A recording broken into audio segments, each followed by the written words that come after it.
ingénieure entrepreneur, si je peux dire ça. Et je suis mariée à M. Kirongozi Limbaya et je suis mère de 3 enfants. Voilà. Professionnellement, je suis ingénieure entrepreneur. Je suis propriétaire de 2 entreprises différentes, si je peux dire Planet J, c'est pour le divertissement, immobilier et tout ce qui renferme ça. Et d'autre côté, d'autres casquettes, je suis ingénieure dans des recherches dans l'innovation technologique. Présentement, nous sommes au musée du Tervuren, là où nous sommes venus placer un robot humanoïde qui va rester ici, dont le Belges ont acheté. C'est pour nous garder ça des siècles et des siècles, parce qu'il faut savoir que la technologie est dynamique.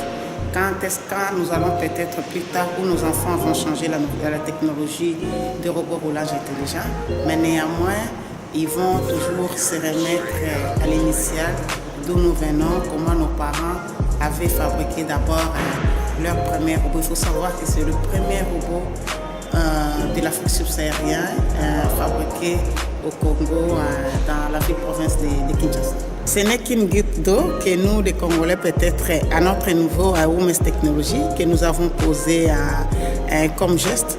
Mais je sais que la jeunesse qui va venir après nous, ils vont faire mieux. Donc, nous voulons que l'échange entre les Occidentaux et nous, l'Afrique subsaharienne, ça ne soit pas seulement les échanges où là où on vient acheter nos minéraux, où on vient acheter nos arts, mais aussi d'acheter la technologie, donc les savoir-faire du Congolais par rapport aussi à la nouvelle technologie. Ça, c'est le premier point. Le deuxième point pour nous, les robots ici, si vous voyez, c'est quelque chose qui est dynamique parce que tout ce qu'ils avaient pris chez nos ancêtres, c'était des choses statiques, c'est-à-dire on voit peut-être une pirogue qui est là, qui ne bouge pas, on voit plusieurs choses. J'ai découvert, d'ailleurs, pour moi, c'est la toute première fois de venir dans ce musée, mais j'ai vu au moins, si je peux dire, 85% des objets exposés ici, ça vient de l'Afrique. Et pour moi, directement, j'ai tiré des leçons pour dire que non, en Afrique, nos ancêtres nous ont déjà laissé la technologie. À leur époque, à l'époque du Moyen-Âge, j'ai vu Yalaou qui est représenté ici, comment nos ancêtres ont commencé à faire du chant. Et pour nous, c'est une technologie. Mais c'est à nous maintenant, les Congolais, de savoir ce que nos parents ont laissé.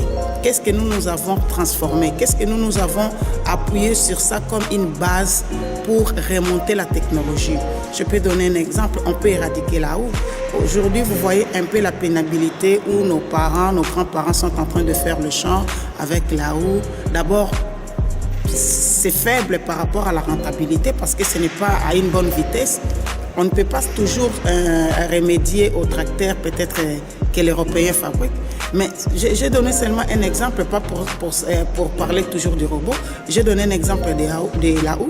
Comment nous pouvons quitter la houe pour aller peut-être dans une autre technologie qui va permettre à nous, les Congolais, de voir que non, nos parents avaient fait cette technologie. À leur époque, c'était des grandes recherches pour inventer la houe et comment nous pouvons transmettre maintenant la houe là dans la nouvelle technologie pour que ça soit une houe très rapide qui peut faire peut-être, je peux dire n'importe quoi, 1 kilomètre de champ peut-être par rapport à 1 heure au lieu de faire comme nos parents font pour faire 1 kilomètre de champ avec la houe, ça peut leur prendre même 1 mois.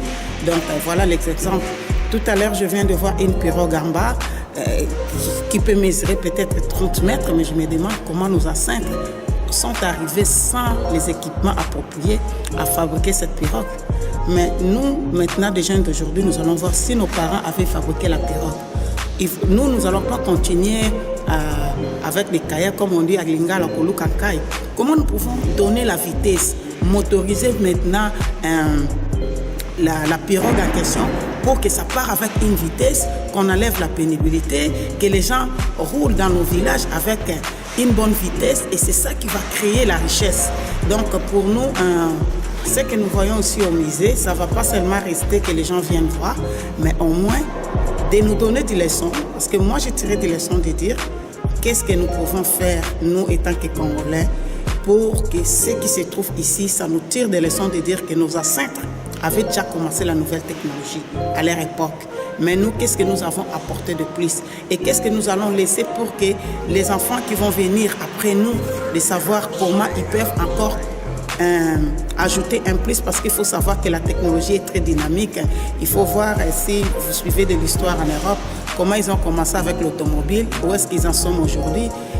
Il faut que ça nous tire des leçons. Nous, on ne peut pas commencer avec la pirogue. Des siècles plus tard, on a avec la même pirogue, on est en train de seulement Koluka. On ne peut pas commencer avec la houe, avec nos champs. Et jusqu'aujourd'hui, nos parents continuent avec la houe. Or que nous avons des ingénieurs, nous avons des chercheurs que le gouvernement doit et nous-mêmes. Donc, nous devons plus faire des échanges de la connaissance pour savoir comment nous pouvons améliorer. Et moi, je vous dis, ça, c'est la clé du développement de l'Afrique. Si l'Afrique ne comprend pas ça aujourd'hui, on ne sera jamais développé parce que la clé du développement d'un pays, ça se loge sur la nouvelle technologie. J'ai 200 travailleurs qui travaillent au compte de Planète J, mais par rapport à Women's Technology, nous sommes une vingtaine de personnes parce que là-bas, je prends que des chercheurs, des génies créateurs, comme ici à Belgique. Je suis venue avec des génies créateurs. Il y a Jonathan. Denis vient de partir, mais Jonathan est là. Il peut venir parler aussi. Oui, je m'appelle Jonathan Kessé. J'ai 27 ans. Je suis électronicien. J'ai terminé mes études à l'ISTA. Je fais de l'électromécanique. Je suis technicien en Women's Technology. Je suis électronicien réalisateur en ce qui concerne les systèmes de commande, donc dans les robots. Bon, la technologie, je peux dire, c'est juste un ingénieur créateur. Donc, je suis très heureuse d'abord de venir ici au musée de Terre-Pérenne et puis de mettre notre œuvre ici au musée de Terre-Pérenne. Et puis de voir comment les gens vont venir voir, aimer l'œuvre comme l'œuvre. Toutes les personnes qui viendront voir l'œuvre, je suis très content qu'ils puissent voir l'œuvre congolaise. Donc c'est juste ça, je peux dire. En fait, il faut savoir qu'à Women's Technology, c'est vraiment une équipe on ne fait pas de recrutement où vous venez avec votre CV pour demander du travail à Women's Technology. En fait, d'abord, c'est moi-même qui est en train de voir.